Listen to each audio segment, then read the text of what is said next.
This is chapter 7 on Kim's Lost Words, her book, the Kim Porter book. We're on chapter 7 right now, and let's just get into it. Spamming about it in the comments.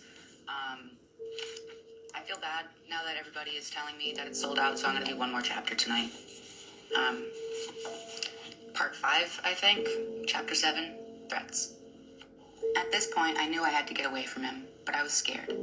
Is he going to take my life if I try to escape? One February evening, I thought I found my opportunity at dinner after an event. We were at a ritzy restaurant in a private booth. It was an exclusive setup. We were alone, but we were in public. Perfect. Sean was on the phone talking to an unknown listener as he sat down. His words on that call will be etched into my mind forever. We're going to release Who Shot You now. He waited for a response. Then went on to say, of course they're going to think Big was talking about Pac. That's the whole fucking point. Nobody would give a fuck about a diss track against LL fucking Cool J. Do you know how much money we'll be making with this kind of rap beef? Redacted battling after someone really got shot? This may not be the best time for this conversation. Sean was finishing up. We drop that shit tomorrow. He listened into the phone, then responded, there's going to be blood in the street. Redacted missed. Pac's alive. Let's capitalize on that shit. When he responds, it's just gonna mean more money. He turned around and looked at me, spoke back into the phone. I'll call you back, then hung up and spoke to me. What's wrong? I tried my best to give a fake smile at what I'd heard. After all, me and Pac were intimate. I responded, nothing. Sean wasn't fooled. Are you sure? His demeanor was threatening, but I responded as cool as I could muster to his intimidating stare. Yeah, of course. He took my hand, saying, that's wonderful. He began to squeeze my hand until it hurt as he continued. Because seeing you walk in the office while I was talking about killing that motherfucker, and you not saying shit to me, had me just a little concerned.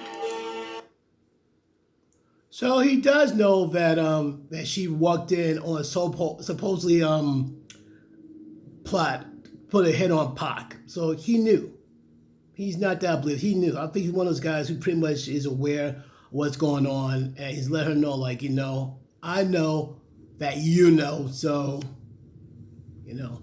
So like I said, he's very scary, very intimidating, and Kim knows that he's a threat to her life. Just so you know. His grip was starting to hurt, badly. You're hurting me. As he continued, he squeezed tighter. You're pretending you didn't hear anything was a sign of your loyalty, not something I should be concerned with, right? I had no choice but to give him the answer he wanted. I knew I was trapped when I responded. Of course I'm loyal to you. He let me go as he responded, good. And remember, I'm the big dick.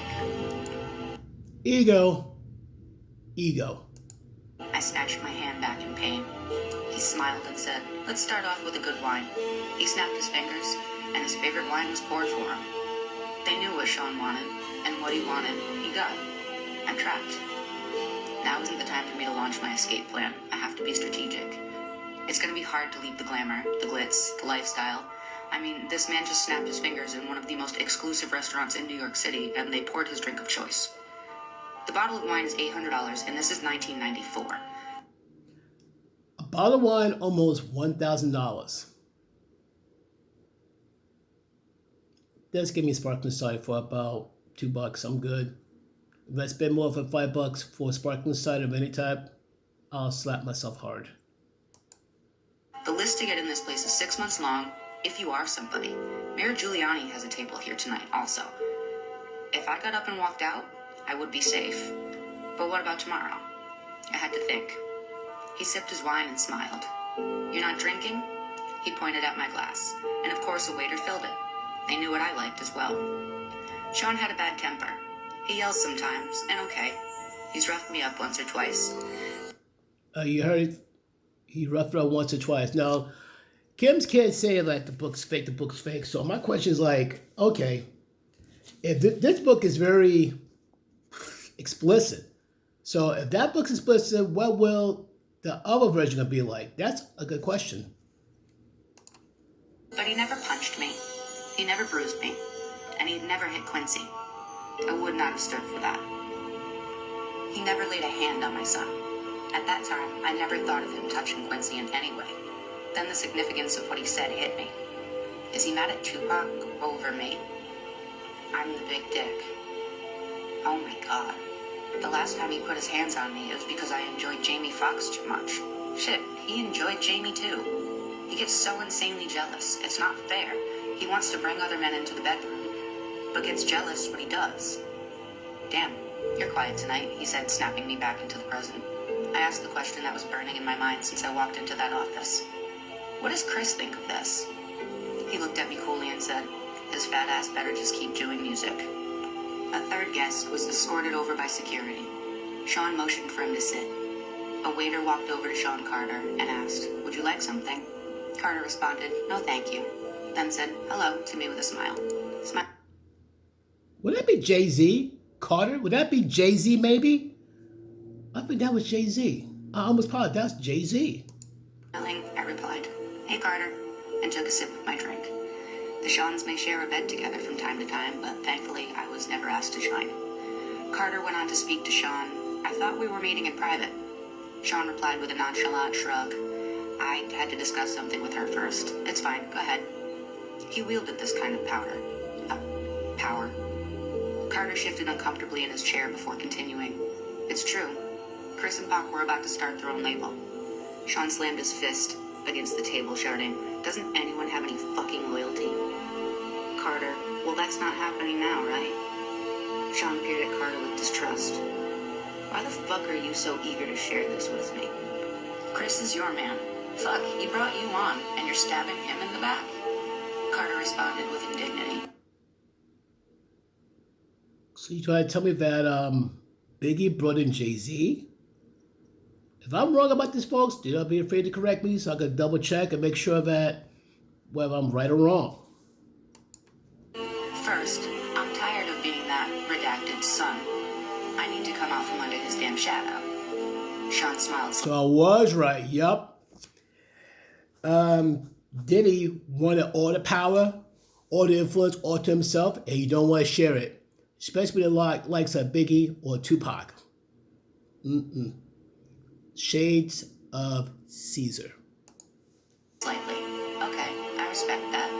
Carter kept going. On top of that, this redacted is making that move, and it should have been with me. Sean looked at Carter blankly. Pac put Chris on. You know this. What's this really all about, Carter? Don't fucking try to play me. The Jay-Z of today wasn't born yet. This young Sean Carter was in over his head. Cornered, he had to spill it out. I want his spot. Ambition. Now this is a man I can work with. Sean made a grandiose gesture towards Carter. Waiter, get this motherfucker whatever he wants. Carter smiled. Thank you. Sean responded. Honesty and ambition. We're gonna make a lot of bread together. Carter ordered a drink. As he stated again, guess he won't be leaving with that redacted to do their own label now. Sean responded with his normal air of arrogance. Why don't you let me worry about that?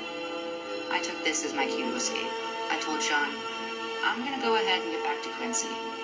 Sean was wrapped up in his conversation with Carter and barely noticed as he excused me. Have the limo drop you off. We did meet.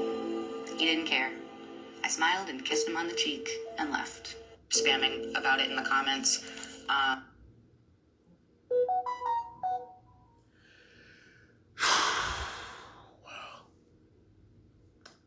I don't know. It sounds about right to me. Jay-Z was not born yet. You got Carter. That was Jay-Z. And he wanted Biggie's spot as well. It's like, wow. Biggie was the king. Everyone wants the king spot.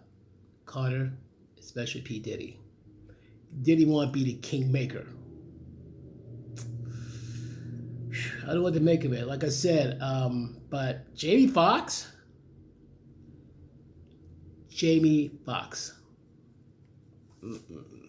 So, folks, what do you think about this? Like I said, this thing. Tell me some things about with Diddy and all that stuff. So, what do you think about that? I'm like, going, wow. The more you read about this, the more you're going like, unbelievable. And the beef with Biggie and Tupac, Diddy's hands in it. Diddy is hand in it. That's why you got Tupac's family asking somebody to investigate the connection between Tupac's murder and P. Diddy. So, like I said, 2024 is going out with an explosive bang, but 2025, you better go to your bomb shelter because it's going to be crazy. So, like I said, leave your opinions and thoughts in the comments down below, folks. Peace.